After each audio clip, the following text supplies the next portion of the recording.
아멘. 오늘 우리에게 주신 말씀은 마태복음 7장 1절에서 12절까지 말씀을 보도록 하겠습니다.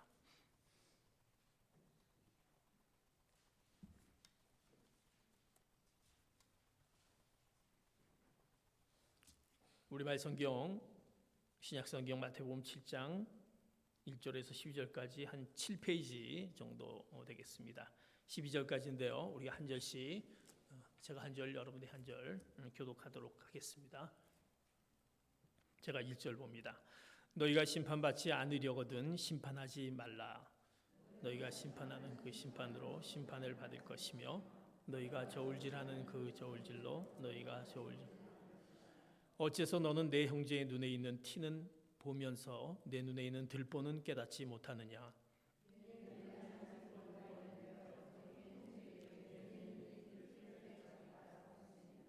이 위선자야, 먼저 내 눈에서 들보를 빼내어라. 그런 후에야 내가 정확히 보고 형제의 눈 속에 있는 티를 빼낼 수 있을 것이다.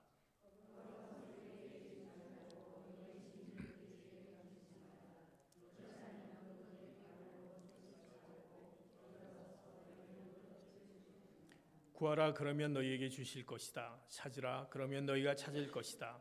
문을 두드리라, 그러면 너희에게 문이 열릴 것이다.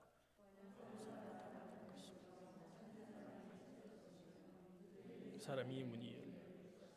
너희 가운데 자녀가 빵을 달라고 하는데 돌을 줄 사람이 있겠느냐? 자녀가 생선을 달라고 하는데 뱀을 주겠느냐? 너희가 악할지라도 자녀에게는 좋은 것을 줄 아는데 하물며 하늘에 계신 너희 아버지께서 구하는 사람에게 좋은 것을 주시지 않겠느냐? 그러므로 모든 일에 내가 대접받고 싶은 만큼 남을 대접하여라. 이것이 바로 율법과 예언서에서 말하는 것이다. 아멘.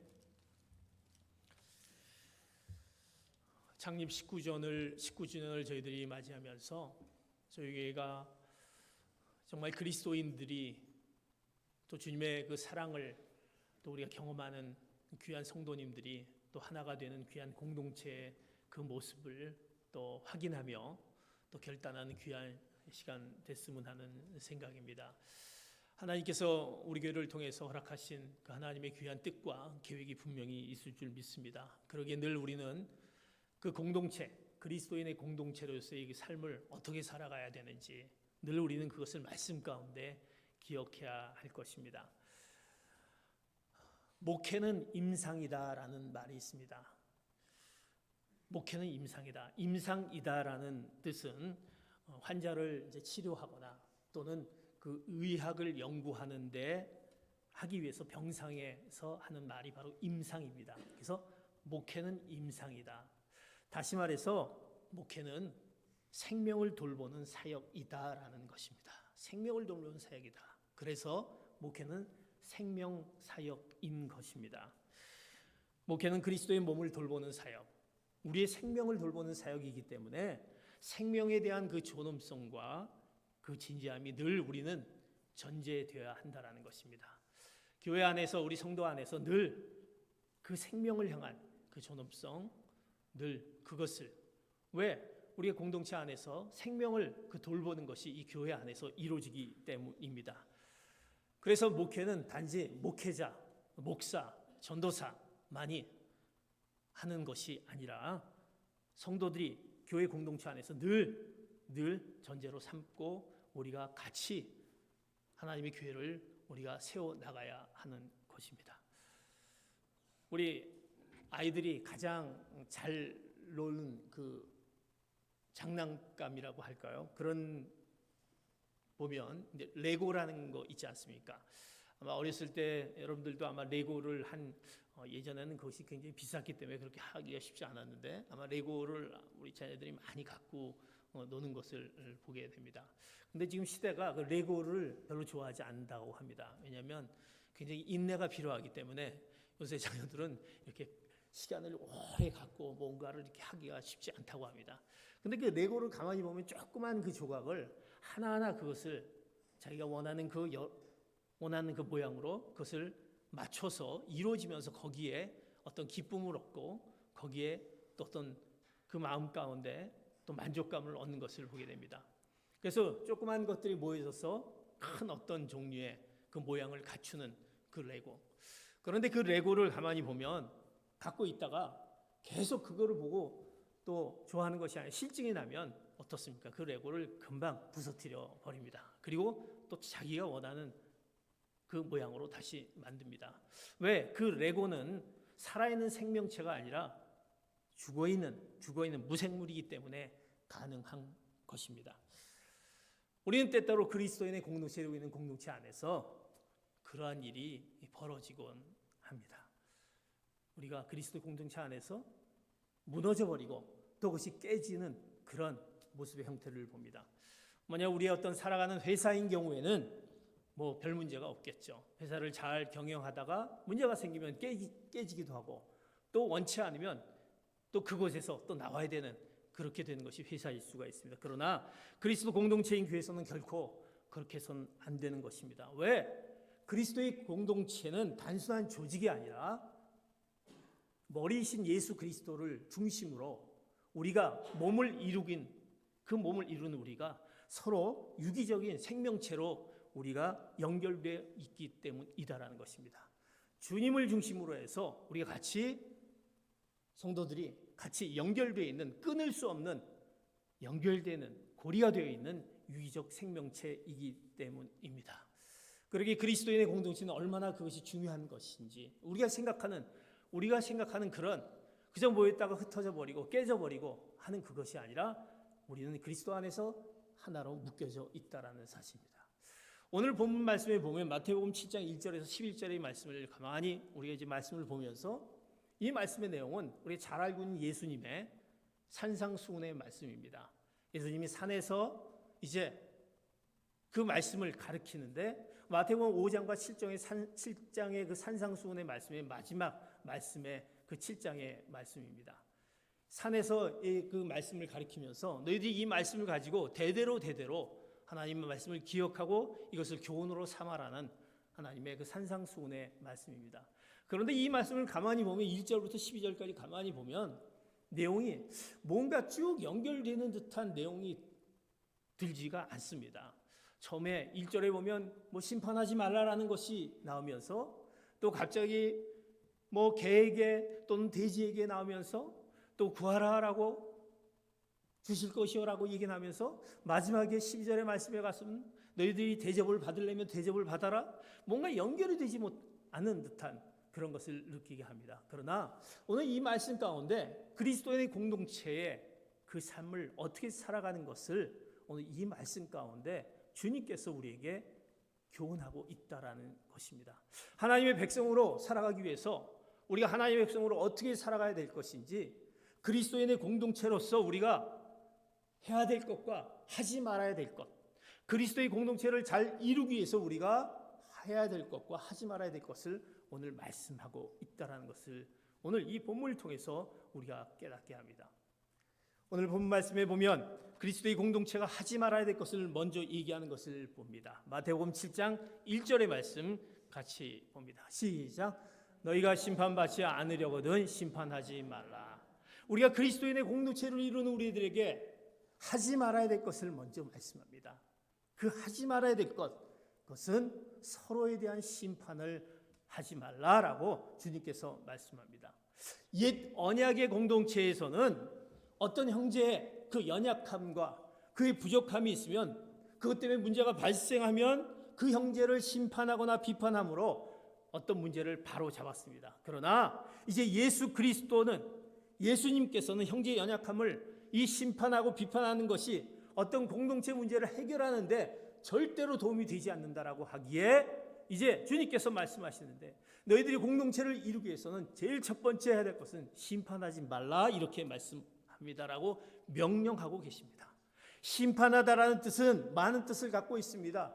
판단하다, 결정하다, 선택하다, 비평하다, 정죄하다 여러 가지 뜻이 있는데 이 심판하지 말라라는 뜻은 비평하거나 정죄하지 말라라는 뜻을 포함하고 있습니다.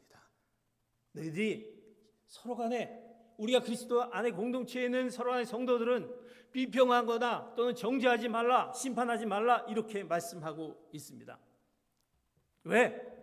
우리가 심판하고 비판하는 것은 우리 영혼을 병들게 할 뿐만이 아니라 그 심판을 하는 그 자가 정말 힘들게 그 삶 가운데 그 힘든 모습 가운데 있기 때문에 주님께서는 절대 서로 간에 심판하지 말라 그렇게 명령하고 있습니다. 물론 예수님은 하나님의 말씀에 근거한 건전한 판단을 금하신 것은 아닙니다. 하나님의 말씀에 근거한 그 판단을 금하신 것이 아니라 형제에 대해서 비평하고 정죄하는 태도를 가져서는 안 된다라는 그 말씀에 서로에게 심판하지 말라 말씀합니다. 왜? 그 심판 비판은 또 다른 비판을 만들어내기 때문이다라는 것입니다. 비판하는 것이 공동체 안의 문제를 해결하지 못하는 것이기에 형제를 비판하지 말아야 된다. 그러면서 비판하지 말아야 될 이유를, 왜 비판하지 말아야 될 이유를 이어서 말씀하시는 것을 봅니다. 오늘 7장 2절 같이 봅니다. 시작. 너희가 심판하는 그 사람 심판으로 심판을 받을 것이며 너희가 저울질하는 그 저울질로 너희가 저울당할 것이다.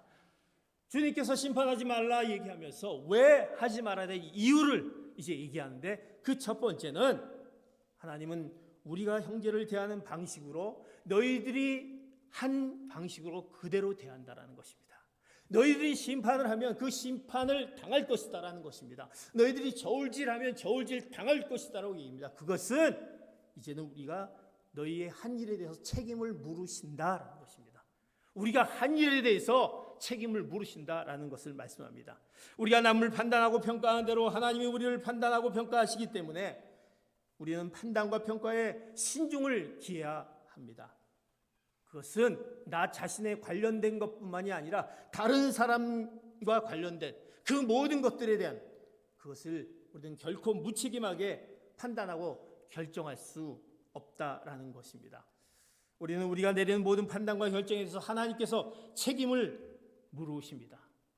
왜 우리가 교회를 다니면서 그리스도인 공동체 안에서 실망하고 또 어려움을 당하고 또 교회를 떠나고 또 교회는 나가서 뭐하느냐라는 생각들을 가지는, 우리가 전도를 하면 교회는 나가서 뭐해? 라고 듣는 이유가 무엇입니까? 왜 그 안에서 많은 판단과 심판과 정죄와 그런 부분들이 교회 안에서 이루어진다는 것입니다. 왜?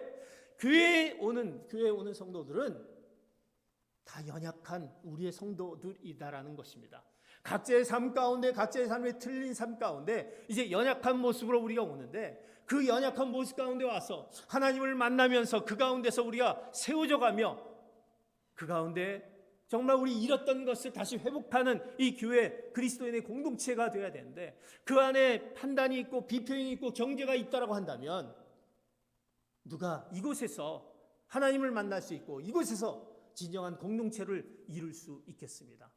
우리는 다 하나님 앞에서 다 연약한 존재인 것입니다. 그 누구도 하나님 앞에서 우리가 나는 비판을 받을 자격이 없다라고 얘기할 사람이 아무도 없다라는 것입니다. 그러기에 우리는 분명히 그 가운데 하나님께서 그 책임을 물으시기에 우리는 심판하지 말아야 할 이유를 오늘 얘기하고 있습니다. 우리 가운데 판단으로 인해서, 비판으로 인해서 상처를 받거나 그거로 인해서 주님을 떠나고 또 교회를 떠나고 이 교회를 멀리하게 되는 그 경우가 생긴다라고 한다면, 그리스도인의 진정한 공동체, 하나님이 원하시는 그 공동체의 그 모습으로 우리가 세워갈 수 없다라는 것입니다. 그러기에 우리는 심판하지 말아야 되는 이유, 그 책임을 물으신다라는 그 이유가 있습니다. 두 번째 이유를 3절을 통해서 이렇게 말씀합니다. 시작. 어째서 너는 내 형제의 눈에 있는 티는 보면서 내 눈에 있는 들보를 깨닫지 못하느냐? 내 눈에 아직 들보가 있는데 어떻게 형제에게 내 눈에 있는 티를 빼주겠다라고 할 수 있느냐? 이 위선자야, 먼저 내 눈에서 들보를 빼내어라. 그런 후에야 내가 정확히 보고 형제의 눈 속에 있는 티를 빼낼 수 있을 것이다. 왜 우리가 심판하지 말아야 될 일을 우리는 책임을 물을 것이다라고 말씀합니다. 두 번째는 우리는 심판하지 말아야 될 이유는 자기의 문제를 보지 못한다라는 것입니다. 심판을 하게 되면 왜? 비판이 위선적일 수 있다라는 것입니다. 그것이 외식하는 자여라고 부르는 위선적일 수 있다라는 것입니다. 우리가 얘기하는 것이 마치 위선적일 수 있다. 여기 외식하는 자여라고 얘기하는 것은 이 뜻, 즉 여기 얘기하는 그 위선적, 또 우리가 외식하는 자여라는 뜻은 그 원문을 보면 배우, 연기자의 뜻을 갖고 있습니다. 배우는 어떤 자입니까? 우리가 극 중에서 자기가 아닌 다른 사람의 그 인물로 행동하는 자가 배우 아닙니까? 그래서 위선자, 외식하는 자는 실제로 다른 사람처럼 그 사람이 분명히 어떤 흠이 있으면서도 전혀 아닌 것처럼 행동하는 사람을 뜻합니다. 자기의 모습을 전혀 보지 못하고 다른 사람의 모습으로 행동하는 것, 자기 문제를 전혀 보지 못하는 그것이 바로 심판하는 자에게 있게 되는 것입니다. 그래서 오늘 얘기하지 않습니까? 우리가 상대편에 대한 티는 보면서 자기에는 들보는 보지 못한다. 상대편의 티라는 것은 아주 작은 물체인 것입니다. 우리가 눈 안에 조그만 어떤 못이 들어가면 얼마나 이게 거추장스럽습니까? 그 티는 보면서 자기 안에 있는 들보, 자기 안에 있는 것을 들보라고 얘기합니다. 들보는 어떤 집에 지붕을 세우는 중심입니다. 그 중심이 얼마나 중심은 커야 됩니까? 자기 안의 문제가 그렇게 큰 거는 보지 못하면서 남에 대한 것들은 얼마나도 잘 보는, 그것에 대해서 비평하고 심판하고 판단하는 것, 이것은 자기 문제를 보지 못하기 때문에 절대 심판하지 말라, 이렇게 말씀하고 있는 것입니다. 사랑하는 성도 여러분, 공동체를 어려움에 빠지게 하는 자신의 들보가 다른 이들의 티보다 더 문제가 될 수 있다는 것, 자신의 문제를 보지 못하고 그리고 다른 사람의 그 작은 문제 때문에, 그것 때문에 어려움을 빠뜨리게 되는 경우, 그러기에 우리는 형제를 심판하지 말아야 될 이유를 분명하게 얘기합니다. 내가 내 문제를 보지 못하게 되는구나. 내가 심판함으로써, 내가 비판함으로써, 판단함으로써 내 자신의 문제를 볼 수 없게 되는 외식하는 자가 될 수 있다는 사실입니다. 그러기에 우리는 오늘 우리가 그리스도의 공동체를 이루기 위해서 하지 말아야 될 그 이유를 오늘 성경은 분명하게 얘기합니다. 믿음의 공동체 안에 있는 모든 지체가 우리는 연약합니다. 연약하기 때문에 때로는 우리가 문제를 일으킬 수 있습니다. 그리고 어려움에 빠질 수 있습니다. 어려움을 줄 수 있습니다. 왜? 우리가 연약하기 때문에. 그렇지만 그것을 고치기 위해서, 고쳐야 된다라고 우리가 심판하고 판단하는 게 되면 절대로 그 문제를 해결하는 것이 아니라 거기에 더 큰 문제, 비판으로 이어지면서 결국 하나님께 판단을 받는 그런 우리의 어리석음을 보일 수 있기 때문에 절대로 비판하지 말라, 심판하지 말라고 우리에게 명령하고 있습니다. 사랑하는 성도 여러분, 우리가 그리스도인의 공동체로서 이제 창립 19년 동안에 우리 포틀랜드 온누리교회를 향한 하나님의 뜻과 계획을 이루시기 위해서 우리의 행동 가운데, 우리의 언어 가운데 정말 성도 간에 우리가 서로 비판하고 판단하고 정죄하는 일을 우리가 오늘 말씀 가운데 주님의 명령으로 듣고 우리가 그 가운데 있지 않기로 오늘 결단하는 여러분 되시기를 축복합니다. 이것이 주님이 우리에게 말씀하시는 판단하지 말아야 될 이유를 얘기합니다. 그 이유의 세 번째, 오늘 또 7장 6절에 이렇게 말씀합니다. 시작. 거룩한 것을 개에게 주지 말고 너희 진주를 돼지에게 던지지 말라. 그렇지 않으면 그것들이 발로 그것을 짓밟고 뒤돌아서서 너희를 묻어뜨릴지 모른다. 굉장히 어려운 어떤 6절의 본문이 나왔습니다. 왜 갑자기 심판하지 말라 이유를 얘기하다가 또 갑자기 왜 이 이야기를 하셨을까? 여기서는 하지 말아야 할 이유의 세 번째 이유인 것입니다. 우리가 뭔가 형제의 연약함이 보입니다. 비판하고 심판할 수밖에 없는 자가 보입니다. 그러나 그런 자들을 위해서 연약함을 잡으려고 노력하지 말라라는 것입니다. 내가 분명히 보이는데 저걸 고쳐야지 노력하지 말라라는 것입니다. 왜? 그것이 되려 무익한 행동으로 보여질 수 있기 때문이다라는 것입니다. 우리가 생각하기에 이러면 되겠다라고 생각하는 것이 전혀 유익하지 못한 무익한 행동으로 보여진다는 것입니다. 그러기에 이 비유를 듭니다. 거룩한 것을 개에게 주지 말라. 그리고 너희 진주를 돼지에게 던지지 말라. 우리가 거룩한 것을 개에게 준다. 거룩한 진주를 돼지에게 던지지 말라. 그건 당연하겠죠. 개나 돼지에게 어떻게 거룩한 것과 또 진주와 같은 귀중한 것을 주겠습니까? 만약 그렇지 않으면 그것들이 발로 그것을 짓밟고 뒤돌아서 너희를 물어뜯을 것이다. 개가 돼지가 짓밟고 물어뜯을 것이다 얘기합니다. 이 말씀은요, 공동체 안에 형제 자매들이 개나 돼지가 아니다라는 것입니다. 어떻게 보면 개나 돼지에게 좋은 것을 주고자 하는 행위는 얼마나 무익합니까? 얼마나 좋은 것을, 개나 돼지가 무엇을 알기에 그에게 거룩한 것, 진주를 줄 수 있겠습니까? 우리가 공동체를 바로잡으려고 우리의 노력이 때로는 무익할 수 있다는 것입니다. 내가 무언가를 하려고 했을 때 그 연약한 자가 내가 무엇인가 그를 통해서 하려고 하는 것을 받아들인 그가 아직도 그것을 받아들이기에 너무나도 연약하기에 전혀 그 부분에 대해서 받아들일 수 있는, 소화할 수 없는, 취할 수 없는 그이기 때문에 우리는 그것을 강제로 통제하거나 교정하려고 하거나 하는 행동을 하지 말아야 한다는 것입니다. 아직 때가 되지 않았기 때문에, 그를 향해서 뭔가 해야 될 때가 되지 않았기 때문에 그것을 가지고 이렇다 저렇다 심판하고 정죄하고 판단하면 전혀 그건 무익한 행동이 된다라는 사실입니다.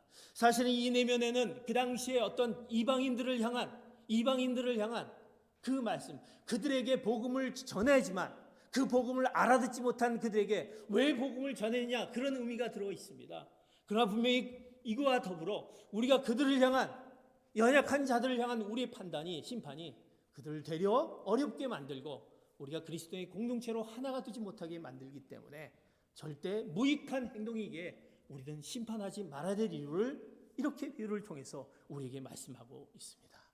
사랑하는 성도 여러분, 우리가 그리스도의 공동체를 바로 세우기 위해서 하지 말아야 될 것을 말씀합니다. 심판하지 말라. 우리에게 책임을 물을 것이고 우리가 그 가운데 우리가 무익한 행동으로 우리에게 나타내질 것이고 우리가 그것을 통해서 우리가 분명히 우리 가운데 자신의 문제를 보지 못하는 그런 어리석음을 우리가 돼야 되기 때문에 비판하지 말아야 될 것입니다. 그렇다면 어떻게 우리가 공동체를 바로 세울 수 있는가? 그렇다면 어떻게 세울 수 있습니까? 라는 것을 이제 오늘 말씀에, 오늘 7절과 8절을 말씀 통해서 말씀해 줍니다. 같이 말씀 봅니다. 시작. 구하라 그러면 너희에게 주실 것이다. 찾으라 그러면 너희가 찾을 것이다. 문을 두드리라 그러면 너희에게 문이 열릴 것이다. 구하는 사람마다 받을 것이며 찾는 사람이 찾을 것이며 두드리는 사람에게 문이 열릴 것이다. 이제 그러면 어떻게 해야지 그리스도의 공동체를 바로 세워갈 수 있겠습니까? 우리가 너무나도 잘 알고 있는 이 말씀, 마태복음 7장 7절과 8절의 말씀, 누가복음에도 있지만 이 말씀을 우리가 보면 이 말씀은 기도에 대한 설교의 말씀인 것 같은데 어떻게 우리가 기도하면 좋을까라는 거에 대한 말씀, 거기에 우리가 익숙해져 있는 말씀입니다. 어떻게 기도하라? 어떻게 기도합니까? 구하십시오, 찾으십시오, 문을 두드립시오 라는 그 기도로 우리가 알고 있는데 왜 이 말씀을 우리에게 허락해 주셨는가? 바로 오늘 이 문맥은 그리스도인의 공동체 안에서 연약한 형제를 세우는 방법을 바로 이 말씀을 통해서 우리에게 줍니다. 이 말씀, 우리의 기도를 어떻게 하면 될까라는 이 말씀이 그리스도인의 공동체를 세우게 한 방법이다라는 것입니다. 다시 말해서 우리가 하나님께 구하라라는 것입니다.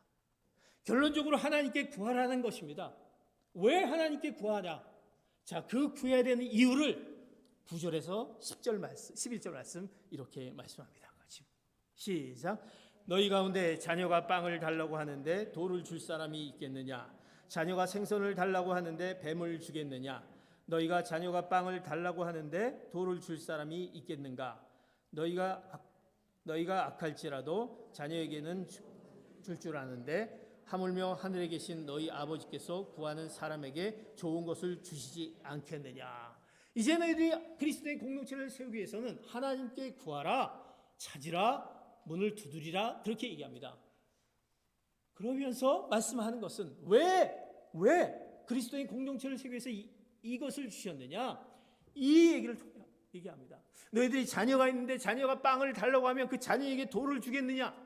자녀가 만약에 생선을 달라고 하는데 뱀을 주겠느냐? 라고 얘기하면서 하늘에 계신 너희가 악할지라도 자녀에게 좋은 것을 우리가 주려고 하는데 하늘에 계신 하나님께서 우리를 창조하시고 우리를 세우신 하나님께서 우리에게 얼마나 좋은 것을 주시지 않겠느냐? 우리에게 좋은 것을 주시는 분은 누구? 하나님이시다라는 것입니다.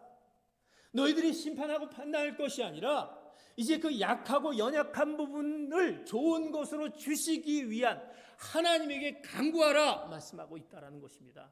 되려 그를 심판하고 정죄하고 비판하고 판단할 것이 아니라 그를 위해서 그 약한 부분을 다시 약하지 않게 하기 위해서, 그 연약한 부분을 연약하게 하지 않기 위해서 누가 우리가 할 수 없게 하나님께 간구하라, 이렇게 말씀하고 있습니다. 그러기에 이 말씀을 주셨다라는 사실입니다. 사랑하는 성도 여러분, 하나님은 우리에게 좋은 것을 주신다라고 말씀하십니다. 그러기에 우리에게 이렇게 명령하시지 않습니까? 그 좋은 것을 주시는 하나님께 우리는 기도해야 할 이유가 여기에 있다라는 것입니다.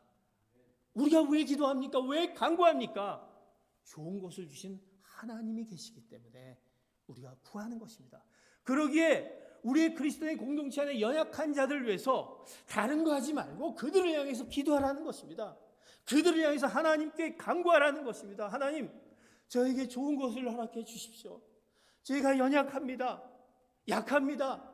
지금은 잘 알아듣지 못합니다. 어떻게 해야 되겠습니까? 하나님, 좋은 것을 주시기 바랍니다라고 우리는 그를 향해서 온전히 간구할 때 하나님께서 그 가운데 좋은 것으로 허락해 주며 그 허락해 줌을 통해서 그 놀라운 그리스도인의 공동체가 세워져 가는 것을 우리에게 말씀해 주기 때문에 바로 마태복음 7장 7절에서 8절, 우리가 9절 11절의 말씀을 얘기하면서 하나님께 간구하라 말씀하고 있다라는 것입니다. 사랑하는 성도 여러분, 하나님께 간구하시기를 축복합니다. 요청하시기를 바랍니다. 그런데 우리가 간구할 때 첫 번째 해야 될 것은 뭐냐? 먼저 우리 자신의 변화를 먼저 간구해야 된다는 것입니다. 내가 간구하는 것도 간구하는 거지만 내 자신의 변화를 먼저 간구해야 됩니다. 내가 약한 것을, 상대방의 약한 것을 보면서 내가 내 자신의 변화도 우리가 먼저 간구해야 된다라는 사실입니다. 우리는 때때로 지금 살아가는 세상을 보면서 세상이 좀 변해야 된다 우리는 생각합니다. 지금의 우리의 그 환경들이 변해야 되기를 원하는 것이 우리의 또 요청이고 간구인 것입니다. 또 우리는 나는 이렇게 살아가는데 왜 다른 사람들이 이렇게 살까? 우리는 다른 사람들이 변해야 된다 그렇게 얘기하는 것이 우리입니다. 그러면서 우리 자신의 변화에 대해서는 그렇게 요구하지 않습니다. 톨스토이는 이렇게 말을 했다고 합니다. 모든 사람은 인간의 변화되어야 한다고, 모든 사람은 인간이 변화되어야 한다고 생각하고 있으나 자기 자신이 변화되어야 한다고 생각하지 않는다. 톨스토이는 그렇게 얘기합니다. 모든 사람은 변화되어야 돼. 나는 변화된다고 생각하지 않는다라는 것입니다. 그것은 뭐냐면 우리 자신이 변화되는 것은 너무나 힘들다라는 것입니다. 너무나 변화되고 싶지 않다라는 것입니다. 우리 자신의 변화는 우리는 그것을 요구하지 않는다라는 것입니다.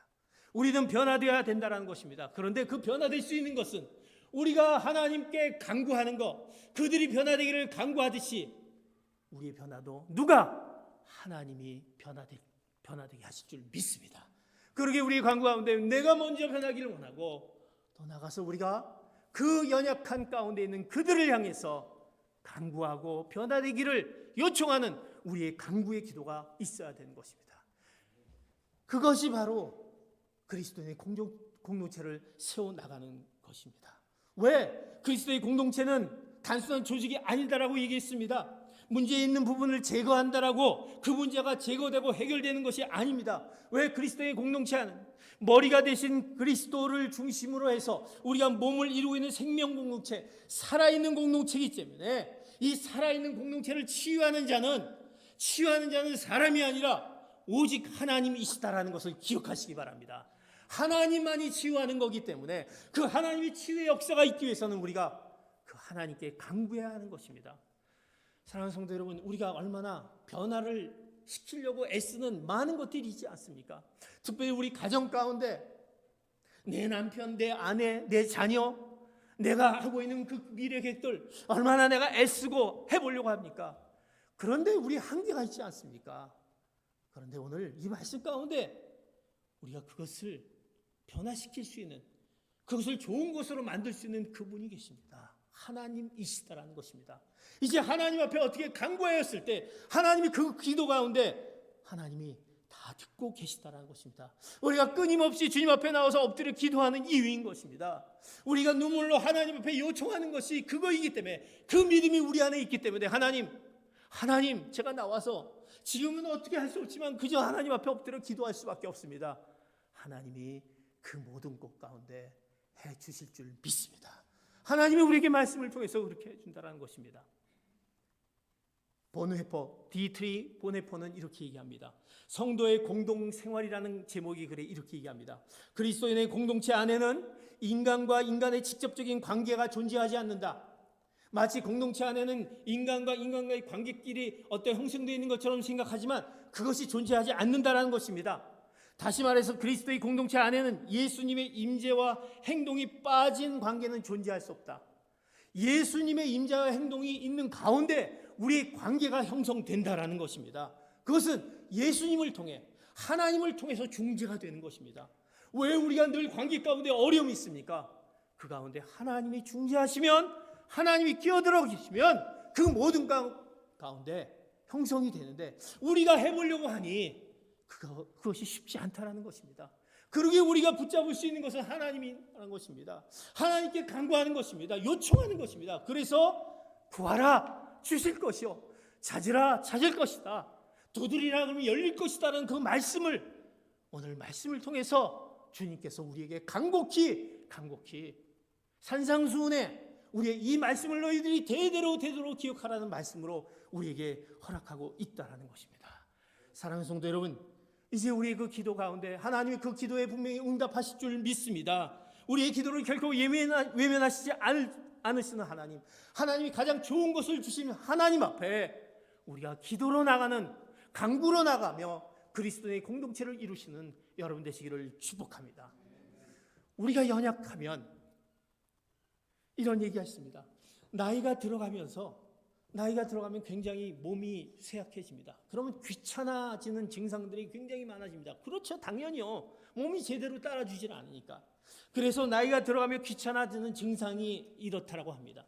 혹시 우리 신앙이 이렇게 귀찮아지는 증상이 나타나지 않느냐? 이런 증상이 있습니다. 첫 번째, 다른 사람에 대한 관심이 점점 귀찮아진다. 다른 사람에 대한 다른 성도, 그게 무슨 상관이 있어? 내가 그 사람이 그러든 저러든 무슨 상관이 있어? 귀찮아진다는 것입니다. 또 다른 사람과 만나는 것, 관계를 맺어지는 것도 귀찮아집니다. 또 다른 사람을 위해서 기도해 주는 것도 귀찮아집니다. 그리고 다른 사람의 아픔을 나누는 것도 귀찮아집니다. 다른 사람과 또 나와의 관계 속에서 그 인생을 투자하고 싶은, 그와의 어떤 뭔가 해보고 싶은 그 열망도 사라진다고 합니다. 이것이 바로 우리가 나이가 들어가면서 귀찮아지는 증상인데, 이게 우리의 영적으로도 우리 신앙이 마찬가지다라는 것입니다. 우리 영적으로도 우리 신앙이 정말 점점 쇠퇴해지면 귀찮아진다라는 것입니다. 그들을 향한 관심, 성도에 대한 관심, 그들을 향한 또 관계, 또 그들을 향해서 기도해주고 그들의 아픔, 이것이 다 나하고 무슨 관계냐? 나만 잘 되면 되지, 나만 괜찮으면 되지, 나만. 이것이 우리의 신앙의 모습이다 한다면, 이것은 진정한 그리스도인의 공동체를 이루는 한 지체로서, 우리 유기적 생명체를 이루는 우리로서 교회를 세워나가는 그런 우리의 모습이 아니다라는 것입니다. 사랑하는 성도 여러분, 그리스도인의 공동체 안에서 우리가 거룩한 주일날 나왔을 때 우리가 하나님을 만나고 싶어 교회를 찾아오는 그런 우리의 그 간절함이 이 교회 안에서 있어야 되지 않습니까? 우리가 이 교회를 나올 때 우리 성도를 보고 싶은, 성도를 뵙고 싶은 그 마음에 기다려지면서 그 성도가 어떨까, 그 성도 괜찮을까 하는 그 마음에, 그 기다림에 이 성전을 찾아온다면, 우리가 성전을 들어올 때 얼마나 이 가운데 기쁨과 축복과 사랑이 넘치는 성전의 모습이 되겠습니까? 그리스도의 공동체가 되겠습니까? 그런데 그렇지 않고 우리가 온다라고 한다면 이것은 진정 하나님이 원하시는 그리스도의 공동체의 그 모습으로 우리가 살아갈 수도 없고 하나님의 백성으로 살아갈 수 없게 되는 것입니다. 이제 우리는 창림이 돼가면서 매해가 지나면서 내가 진정으로 그리스도의 공동체 그 모습의 삶을 살아가고 있는지, 내가 하지 말아야 될 것을 너무나 하고 있지 않느냐, 그 생각 속에 있는지, 내 언어 속에 있는지, 행동 속에 있는지, 그리고 정말 내가 해야 될 것을 내가 하고 있는지. 왜 우리가 무릎 기도회를 놓고 주님 앞에 성도님들의 그 무릎을 기도놓고 기도합니까? 그들의 한 사람 한 사람을 우리가 이름을 거명하면서 기도하는 이유는 그들을 향해서 좋은 것을 주신 하나님이 있기 때문에, 그들의 문제 가운데 해결해 주기를 원하는, 합심하여 기도하는 그 기도 가운데 하나님이 그 기도 가운데 응답하는 것을 믿기 때문에 우리는 그 금요일 날 나와서 기도하는 그 시간을 우린 기다려지고 와서 또 기도하게 되는 것입니다.